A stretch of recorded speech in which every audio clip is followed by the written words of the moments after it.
Yes, that is the crank out of the 3.2. That's just sitting on the floor. And I left the oil pump attached to it because I couldn't get that gear off the front. But this gear does have a bend or something in it too, so I might not be too worried about it. I might just take it to and get it just pressed off hydraulically, because I don't know if I'm reusing this crank, because it's number 6 is bad. And then there was bearing material under each of the main bearings. Hey, look, this one. There you go. There you can see how rough all the main bearings were. So I have a 4-liter crank that will work. So I'm just going to look at making it a 4-liter stroker out of the 3.2 block. But we will come over here. But yeah, that's the bearings. They're all kind of, all the main bearings are kind of messed up, and I think this was number 3. I didn't keep track of where they came out of because I'm not reusing any of the pistons. I'm not going to be reusing any of the... Pretty certain that one was 6. So, when you're working on an engine, you should really keep track of where everything came out of. Because with this, it's going to end up with all new bearings, all new seals, 4-liter crank, pistons, connecting rods, everything else. I wasn't super concerned about it because none of this stuff is going to go back in the engine. Like, I would never reuse bearings, like, at all, ever. Like, that's just asking for a bad time. So, but that being said, the block is stripped down. There's nothing left in it except a couple screws. I don't even know what that's for. Something on that side. There's one on this side. There's some frost plugs. That's it. All I need to do now is take those out, and then I can get it cleaned.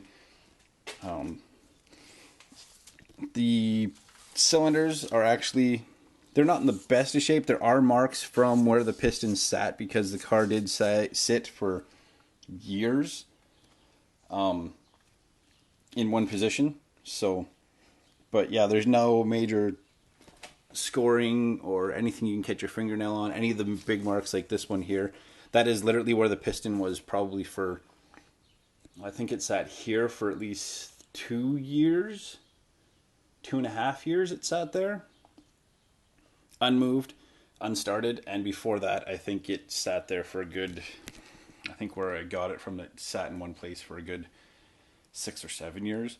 So yeah, the pistons just sat in one place and they just left marks. So number 6, where is it?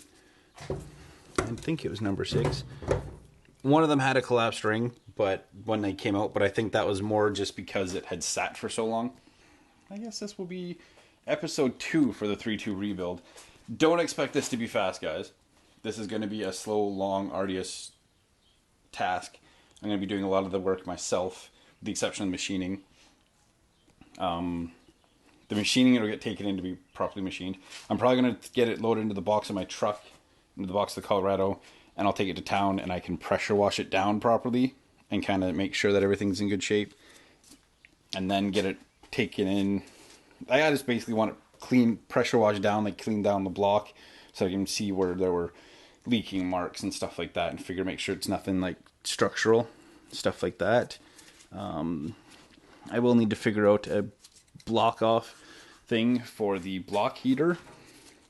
I might just stick it back in and just not have it plugged in because that's just the best thing to do. I'll just get a new O-ring for it and call it good.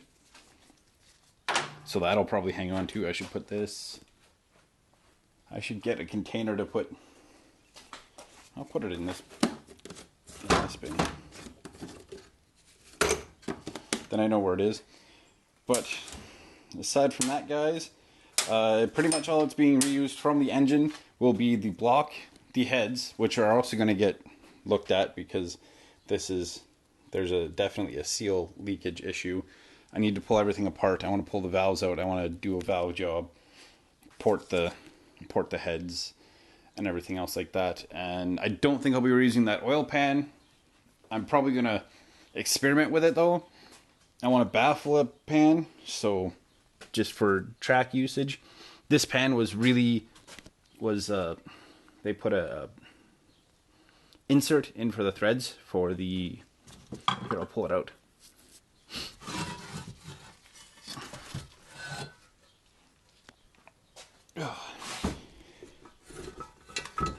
They used a, if this will position itself, they put a threaded insert in for the oil pan, which is just kind of springy. So I don't know if it just wasn't done properly or what. I don't think it was the guy I got it from, just because he got it secondhand as well, so there's no way of telling. And this pan is so full of silt from bearing material. So I think what I might end up doing is just, I'll use this as like the template to figure out how to baffle the pan, just to make sure that I keep oil around the oil pickup. I am going to be getting a new oil pump and oil pickup just because the amount of bearing material I did find, just safety.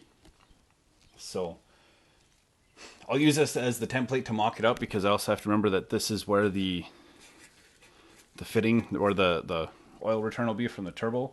So, and it is like super gunky in there. I might be able to clean this up. I don't know yet. I might just take it to town with it and pressure wash it, and then get a few guys' opinions on that, if it's worth it to use it. So it wasn't leaking, so it's obviously sealing. I just don't want to risk taking things into the engine. So that's it for that for now.